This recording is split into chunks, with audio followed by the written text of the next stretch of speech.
on va parler de quelques jours,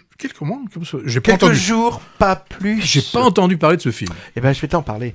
C'est la réponse d'Arthur. Quelques jours, pas plus. Rock critique relégué aux actualités générales dans son journal très fortement inspiré du quotidien Libération d'ailleurs.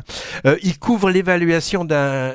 Décidément, je bafouille. Il couvre l'évacuation d'un camp de migrants empêché par une association d'aide aux réfugiés, et la responsable lui demande d'héberger chez lui un jeune Afghan en galère, Daoud. Alors il accepte, surtout car il a un peu flashé sur la femme qui lui a demandé ça en fait. Le film raconte ensuite la cohabitation entre ces deux hommes, Arthur et Daoud, donc leur découverte mutuelle et les liens de plus en plus étroits qui vont s'établir entre le journaliste hébergeur et les membres de l'association, en particulier l'avocate reconvertie dans le caritatif, Mathilde.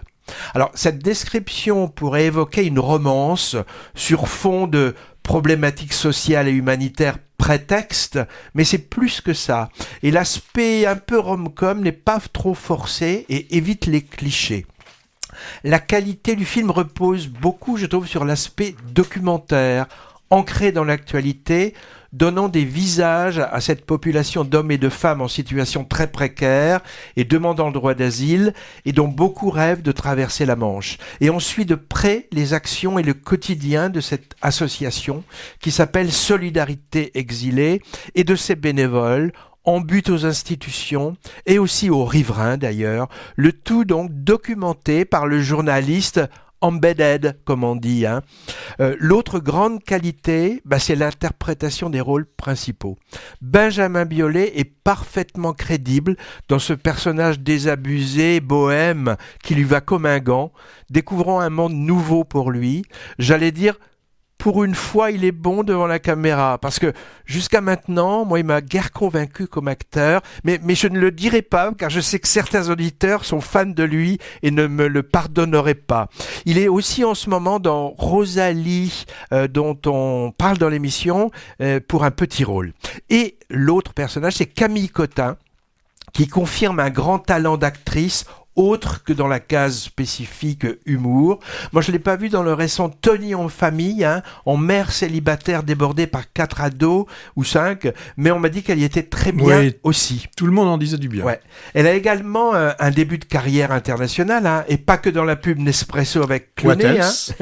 Elle est par exemple dans le récent Gucci de Ridley Scott, film pas du tout mémorable d'ailleurs, et on la verra bientôt en maîtresse de cérémonie à Cannes.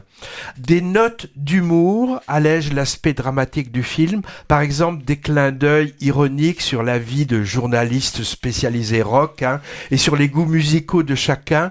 On a droit par exemple à du Goldman, hérésie bien sûr pour un rock critique branché, et enfin d'excellents seconds rôles, bien écrits et interprétés, par exemple Hippolyte Girardot en patron du journal. En bémol, quelques scènes mélo un peu trop surlignées concernant la vie du jeune Daoud. Je pense par exemple à une scène de recueillement sur une plage suite à un décès qui m'a paru sonner faux. Et bémol aussi pour le personnage de la fille d'Arthur, un peu crispante car caricaturale.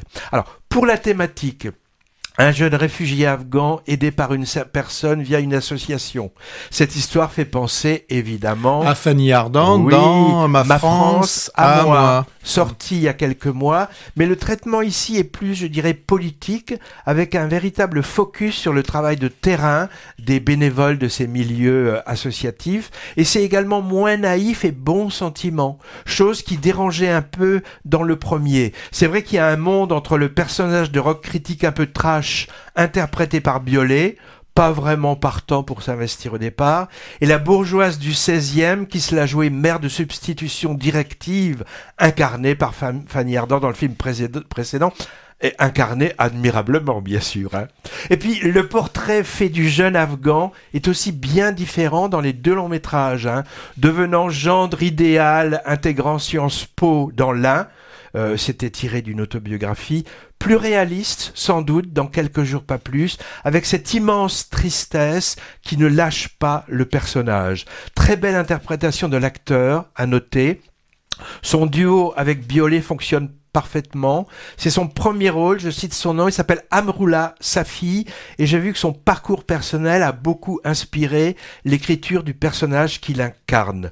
Je sais pas grand-chose de la réalisatrice Julie Navarro, à part que c'est une ancienne directrice de casting qui signe ici son premier long métrage, ma foi réussi. Alors, vous avez noté comment Hervé arrive dans chaque émission à pouvoir parler de Fanny Ardant. Ça, c'était le hasard, vraiment.